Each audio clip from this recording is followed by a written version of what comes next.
So coming down to the farm road of Treasure Key, Abaco to break down the homes will cause a lot of problems because there's nowhere to go. As the government plans on moving forward with the demolition of shantytowns on the various islands of the Bahamas, one shantytown resident on Abaco is speaking out. Gerald Francois telling Eyewitness News that while he agrees structures and communities not built to the building code of the Bahamas should be destroyed, he reveals that he and many others are not staying in shantytowns by choice. No government official has come to these communities to talk to us about what they plan to do with us. Like many of us are working, we are able to rent apartments, but because of the prejudice of Haitian and Bahamian and the fact that Abaco is lack of housing is the reason why many of us remain in the shanty town. It was not a choice.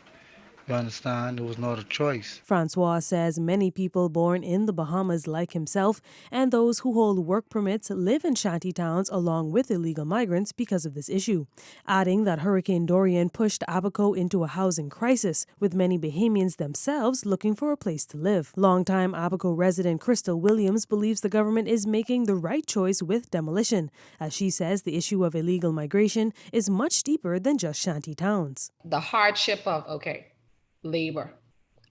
So many Bahamians can't get work because persons want to hire an illegal because they can pay them less money. The thought with demolishing the shanty towns is a great move, but at the same time, there are persons that need to be held accountable. We have persons that would have allowed um, illegals to lease property from them to build these homes. So we still have an even bigger problem. So this road is not going to be solved tomorrow. Another Abaco resident who wished to remain anonymous has a more sympathetic view to those who could be displaced due to the demolitions.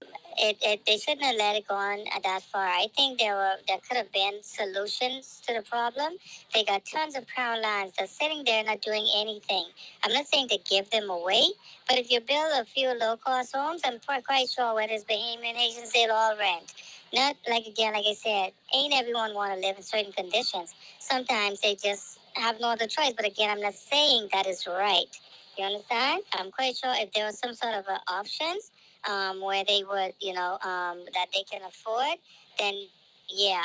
And when it comes to what would be the best situation for shantytown residents, Francois says this. Government need to take time out to build some houses, to provide some houses where the people could buy or rent in North Abaco because there's no housing in North Abaco. There's no apartments to rent.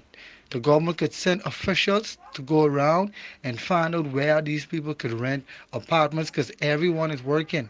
We are hard-working people. We can't pay for an apartment if there was any apartments. Tyler Simonet, Eyewitness News.